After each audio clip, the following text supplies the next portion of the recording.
Ontario's new PC government is asking the feds for $200 million. That's how much it claims border crossing asylum seekers are costing Ontario taxpayers. Today, Lisa MacLeod, the minister responsible for the file, formally requested the federal government pay the province back.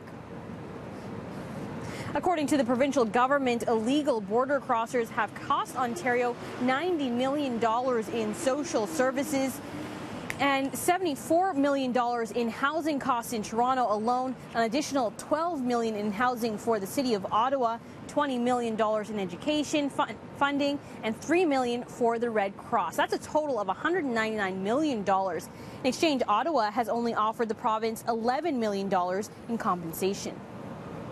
The costs are starting to grow, and we think it's time that the federal government did a couple of things. One is to make Ontario whole and provide us with direct and full funding for those costs associated with this crisis.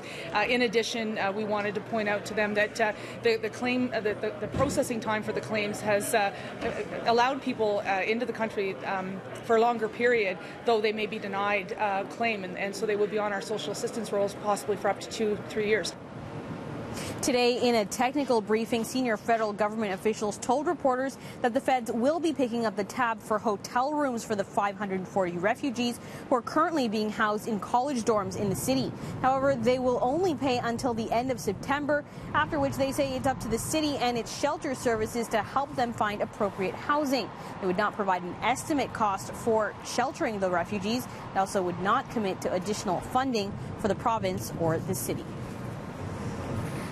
The senior federal government officials added that in addition to regular spending on refugee services, border crossers have cost an additional $99 million in the last fiscal year for Canada, predominantly in processing costs by CBSA and RCMP officials.